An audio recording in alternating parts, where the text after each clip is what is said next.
ಮಾಧ್ಯಮ ದೇವರುಗಳಿಗೆ, ವೀಕ್ಷಕರಿಗೆ, ಕರ್ನಾಟಕದ ಜನತೆಗೆ ಎಲ್ರಿಗೂ ನಮಸ್ಕಾರ. ಮೊದಲನೇದಾಗಿ ಶಿವರಾಜ್ ಕುಮಾರ್ ಸರ್ ಅವ್ರಿಗೆ ನಾನು ತುಂಬ ಸರಿ ಹೇಳ್ಕೊಂಡಿದ್ದೆ, ನನ್ನ ಸ್ಫೂರ್ತಿ ಅಪ್ಪು ಸರ್ ಅಂತ ಹೇಳಿ. ಜಾಕಿ ಸಿನಿಮಾ ತುಂಬ ಸ್ಫೂರ್ತಿ ಕೊಡ್ತು ನನಗೆ ನಟನಾಗಬೇಕಂತ ಹೇಳಿ. ನನ್ನ ಜೀವನದಲ್ಲಿ ನಾನು ಮೊದಲನೇ ಬಾರಿ ಸ್ಕೂಲಲ್ಲಿದ್ದಾಗ ಸ್ಕೂಲಲ್ಲಿ ವೇದಿಕೆ ಮೇಲೆ ಮಾಡಿರುವಂಥ ನೃತ್ಯ ಸರ್ ಅವ್ರ ಹಾಡಿಗೆ, ಜೋಗಿ ಸಿನಿಮಾದಿಂದ ಒಡಿ ಮಗ ಅಂತ ಹಾಡಿದೆಯಲ್ಲ ಸರ್, ಅದಕ್ಕೆ ಫಸ್ಟ್ ಸರ್ ನಾನು ಹಾಡಿದ್ದು. ಸರ್ ಆ್ಯಕ್ಚುಲಿ ತುಂಬ ಥ್ಯಾಂಕ್ಸ್ ಸರ್ ನೀವು ಬಂದಿದ್ದಕ್ಕೆ. ಮೊನ್ನೆ ಇಂಟ್ರಡಕ್ಷನ್ ಆದಾಗ ಬರೋಕ್ಕಾಗಲಿಲ್ಲ ಸರ್, ಬಟ್ ಅವತ್ತು ವಿಡಿಯೋ ಮಾಡಿ ನಿಮ್ಮ ವಿಡಿಯೋ ಮೂಲಕ ಬೆಂಬಲ ತಲುಪಿಸಿದ್ದೀರಿ ಸರ್ ನಮಗೆ. ಇವತ್ತು ನೀವು ಬಂದಿದ್ದು ತುಂಬ ಖುಷಿ ಆಗ್ತಿದೆ ಸರ್. ತುಂಬ ದೊಡ್ಡ ಶಕ್ತಿ ಸರ್ ನಮ್ಮ ಸಿನಿಮಾಗೆ ನೀವು ಬಂದಿದ್ದು. ಅದೇ ಥರ ಮೊದಲನೇ ಶಕ್ತಿ ನಮ್ಮ ಸಿನಿಮಾಗೆ ಸಾಯಿ ಸರ್ ಅವರು. ಅವ್ರ ಬಗ್ಗೆ ತುಂಬ ಅಪರೂಪವಾಗಿ ಮಾತಾಡ್ತೇನೆ. ಸರ್ ವೇದಿಕೆ ಮೇಲೆ ತುಂಬ ಕಮ್ಮಿ ಮಾತಾಡೋದು, ಬಟ್ ಅವ್ರ ಬಗ್ಗೆ ತುಂಬ ಹೇಳೋಕ್ಕಿದೆ. ನಾನು ಚಿಕ್ಕ ಹುಡುಗ ಇದ್ದಾಗ ನನ್ನಲ್ಲಿ ಪ್ರತಿಭೆ ಕಂಡು ಮೊದಲನೇದಾಗಿ ಮುಂದೆ ಹೆಜ್ಜೆ ಹಾಕಿ ಬೆಂಬಲ ಕೊಡ್ಬೇಕಂತೇಳಿ ನಿರ್ಧಾರ ಮಾಡಿದ್ದು ಸಾಯಿ ಸರ್ ಅವರು. ಅದನ್ನು ನನ್ನ ಜೀವನ ಪೂರ್ತಿ ಮರೆಯೋಕ್ಕಾಗಲ್ಲ ಸರ್. ತುಂಬ ಧನ್ಯವಾದ ಸರ್. ನೀವು ನನಗೆ ದೇವರಿದ್ದಂಗೆ ಸರ್, ಅಷ್ಟೇ ಸರ್, ದೇವರಿದ್ದಂಗೆ. ಅದೇ ಥರ ಹೇಳ್ಬೇಕಂದ್ರೆ ನಮ್ಮ ನಿರ್ದೇಶಕರು ರಾಧಾಕೃಷ್ಣ ಅವರು 3 ವರ್ಷ ತ್ಯಾಗ ಮಾಡಿದ್ದಾರೆ ಈ ಸಿನಿಮಾಕ್ಕೋಸ್ಕರ, ನನಗೋಸ್ಕರ.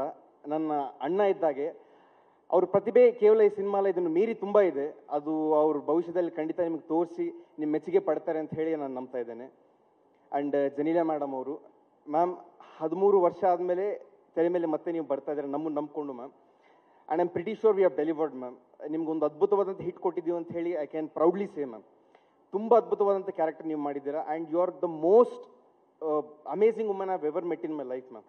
Amazing woman I've ever met in my life. And ತುಂಬ ಪ್ರಮುಖವಾಗಿ ಹೇಳೋದಾದರೆ ರವಿಚಂದ್ರನ್ ಸರ್ ಅವರು. ಮೊದಲನೇ ಸಿನಿಮಾಗೆ ಅಷ್ಟು ಹಿರಿಯ ನಟರ ಜೊತೆ ಮಾಡೋ ಅವಕಾಶ ಸಿಗೋದಿಲ್ಲ ಸರ್ ಯಾರಿಗೂ. ಅದು ಒಂದು ತಿಂಗಳು, ಆಲ್ಮೋಸ್ಟ್ 30 ಡೇಸ್ ನಿಮ್ಮ ಜೊತೆ ವರ್ಕಿಂಗ್ ಟೈಮ್ ನನಗೆ ಸಿಕ್ತು. ಅದು ನನ್ನ ಜೀವನದಲ್ಲಿ ಮರೆಯೋಕ್ಕಾಗಲ್ಲ ಸರ್. ಎಷ್ಟೋ ಕಲ್ತ್ಕೊಂಡೆ ಸರ್. ನಟನೆ ಆಗಿರಲಿ, ಡಿಸಿಪ್ಲಿನ್ ಆಗಿರಲಿ, ಎಲ್ಲ ವಿಚಾರದ ಬಗ್ಗೆ ನಿಮ್ಮಿಂದ ತುಂಬ ಕಲ್ತ್ಕೊಂಡೆ ಸರ್. ನಾಳೆ 18ನೇ ತಾರೀಕು ಜನ ನೋಡಿದಾಗ ನಮ್ಮಿಬ್ಬರು ನಟನೆ ಮೆಚ್ಚುಗೆ ಕೊಡ್ತಾರೆ ಅಂತ ಹೇಳಿ ಸರ್. ನಿಮ್ಮ ತಕ್ಕಂತೆ ನಾನು ಮಾಡಿದ್ದೆ ಅಂತ ಹೇಳಿ ಒಂದು ನಂಬಿಕೆ ನನಗಿದೆ ಸರ್. ನೋಡೋಣ ಸರ್ ಜನರ ಆಶೀರ್ವಾದ ಹೇಗಿರುತ್ತೆ ಅಂತ. ಆ್ಯಂಡ್ ಗಿರಿಜಾ ಲೋಕೇಶ್ ಅಮ್ಮ ಅವರು ನಮ್ಮ ಸಿನಿಮಾದ ಸೆಕೆಂಡ್ ಹಾಫಲ್ಲಿ ತುಂಬ ಪ್ರಮುಖವಾದಂಥ ಪಾತ್ರ ವಹಿಸಿದ್ದಾರೆ.